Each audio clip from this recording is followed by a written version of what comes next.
Russia has replied to peace talks by firing a nuclear-capable space missile at the very edge of NATO territory. Putin unleashed an Oreshnik ballistic missile for just the second time in history. It's what Russia would use to hit Europe in the event of World War III, but it's probably a sign that he's on the back foot.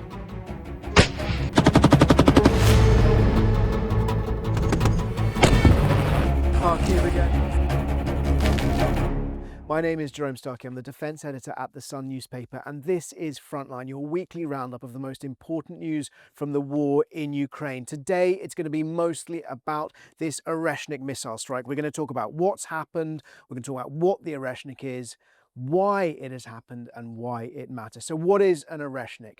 It is an intermediate range ballistic missile, solid fueled missile based on a thing called an RS-26 Rubej. It takes about 10 minutes to go from where it's launched to where it impacts, and it has on it a multiple independent re-entry vehicles. That means one missile launched, multiple warheads firing down at their target from the edge of space. So it's launched to the very edge of space, the very edge of the atmosphere, then it re-enters, hurtles down, hitting targets at about 13,000 kilometers per hour.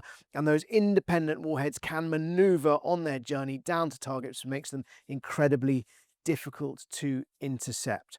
The Oreshnik can take heavier payloads and has a slightly shorter range. That means it's designed to hit targets closer to where it is fired from. It's a road mobile, solid fueled missile, so it can be, if it's driven on a truck, erected and fired relatively quickly, and crucially takes so little time to reach its targets. It's been tested previously at ranges of about 5,500 kilometers. This is only the second time we've seen the Oreshnik fired. The first time was in November 2024. And at that time, President Zelensky called it insane. Britain described it as depraved. Let's think about why this has happened now, and then we'll go back to why it is insane and why it is depraved. Russia has claimed that this was retaliation for a drone strike or attempt to hit one of Putin's residences in Valdai in the northwest of Russia.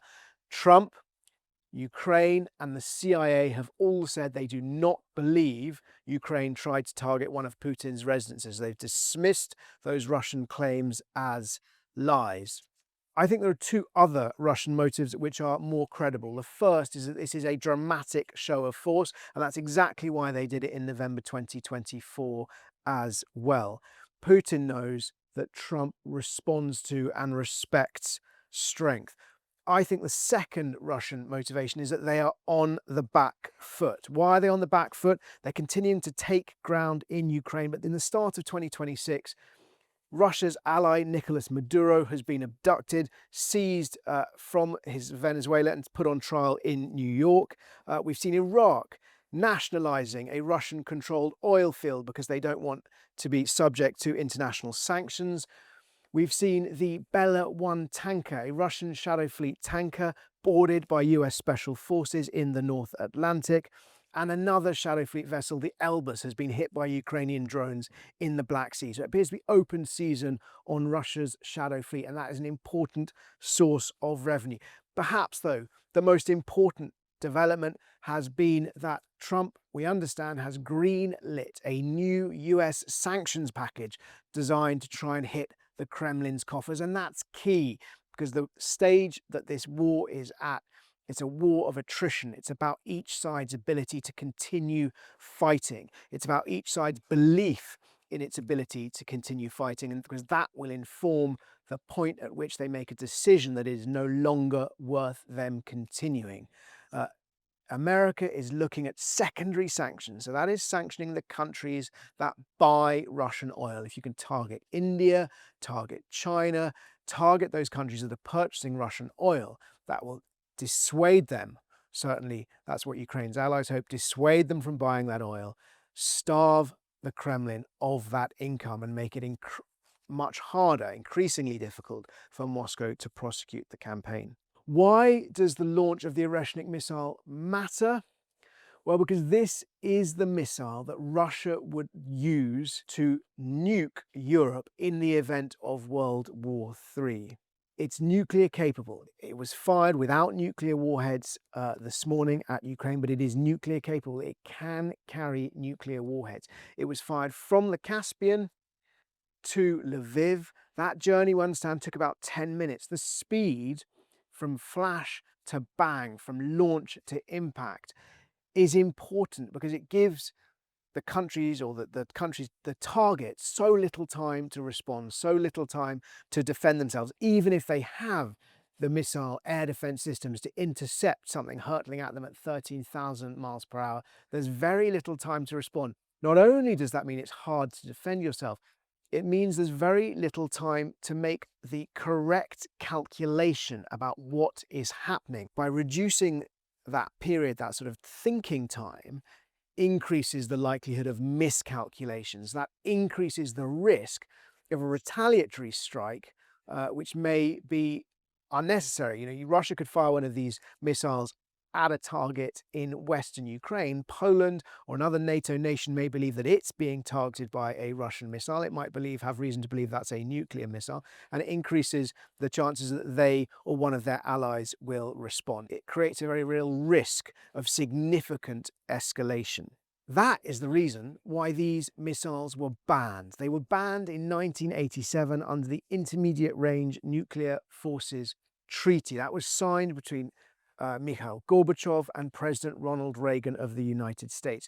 It required America and the Soviet Union to forswear their conventional and nuclear capable missiles that had a range of anything between 500 and 5,500 kilometers. Those are actually shorter range missiles and intermediate range missiles. This was the defining concern of the Cold War in the late 1970s and 1980s. It was precipitated by the Soviet Union's development of a missile known as the SS-20, which was deployed into the European areas of Russia neighboring the Warsaw Pact countries and, of course, neighboring NATO nations.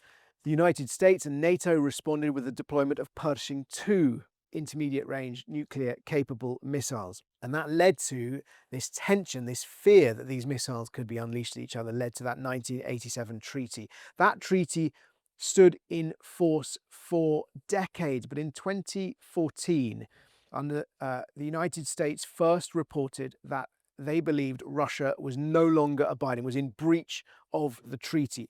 And the US State Department reported those breaches consistently year on year until in 2019, America gave notice during the first Trump administration and then left the treaty. Interestingly, Russia only left in 2025, last year, and that was after it had fired the Oreshnik at Dnipro in breach of that treaty, and that's why that strike was condemned. That's one of the reasons that strike was condemned. And just sort of for missile geeks out there among you, it's interesting that this appears to be based on the Rubezh missile, but it's got a different name.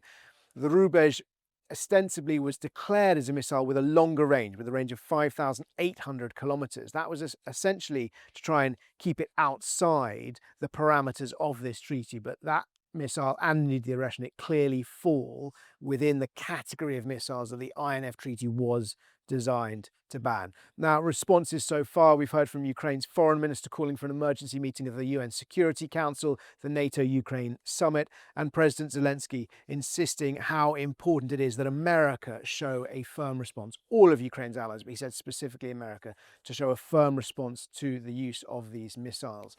The other reason I think it shows that Putin is on the back foot is that the last time he did this, in November 2024, Moscow's concern was about the use of Storm Shadow missiles against targets in Russia. Britain had donated Storm Shadows to Ukraine. France had donated its Scouts. Russia was already very concerned at seeing them used against targets in Crimea and in occupied parts of Ukraine. We'd seen a Storm Shadow hit a Russian submarine in dock in Crimea. They were very concerned about them being used against targets in Russia. He fired this Oreshnik to try and scare the West into limiting its support for Ukraine. It didn't work. Storm Shadows have since been fired at targets in Russia.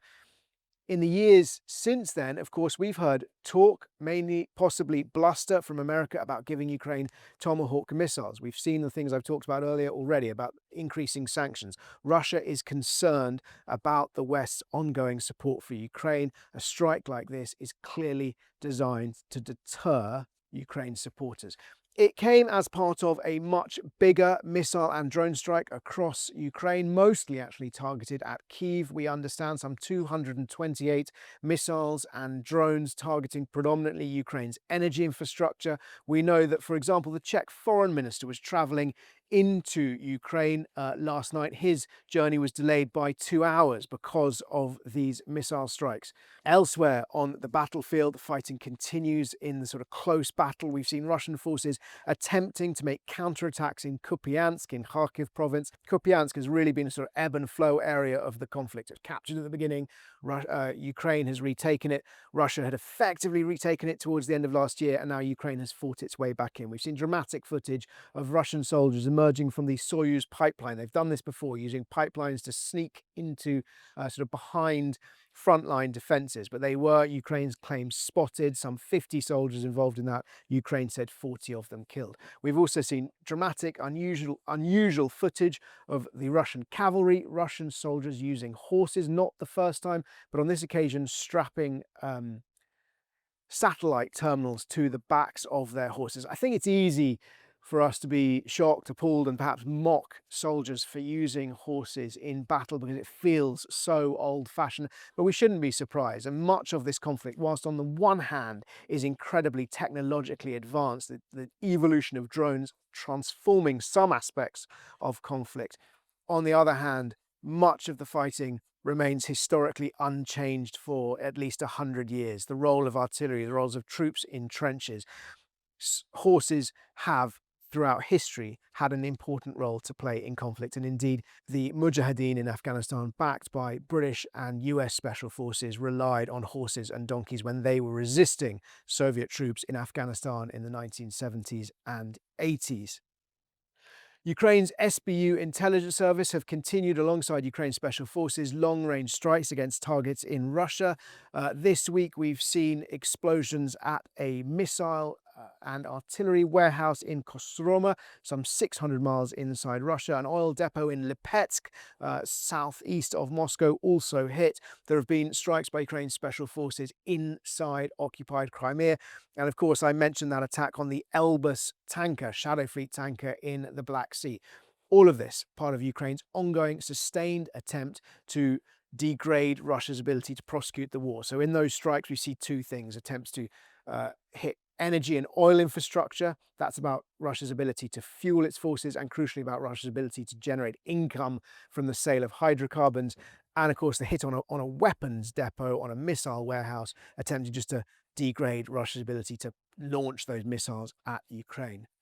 Also, while we're talking about the SBU, interesting development this week, curious development this week, that the commanding officer of the SBU, Major General Vasyl Maliuk, has been forced to resign and step down as chief by President Zelensky.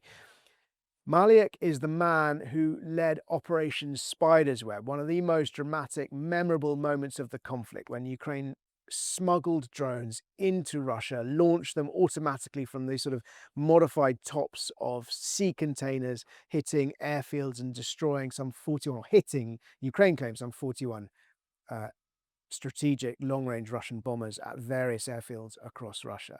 Not exactly clear why he has been forced to step down. He refused, he resisted that pressure for a long time, claiming that there were a number of operations like Spiderweb in the latter stages of planning, so that's encouraging for Ukraine.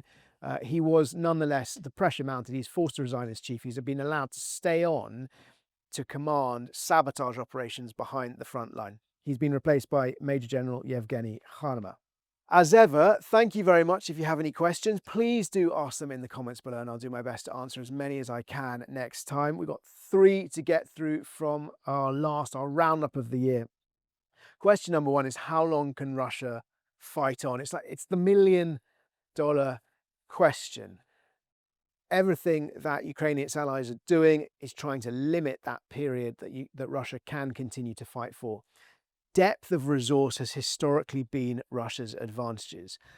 What we've heard, interestingly, is that from Poland's Foreign Minister Radek Sikorski talking about how Russia must now, at the very least, contemplate fighting for another 2 years, because Radek making the point that Ukraine is now resourced through financial mechanisms, support from European allies, that Ukraine is resourced to fight for 2 years. The impact of the latest round, or if these sanctions, these new US sanctions, if they do go ahead, that will potentially limit Russia's ability. But so far, we've heard a lot of optimistic assessments about how Russia's on the cusp of an economic collapse, how it's running low on these missiles.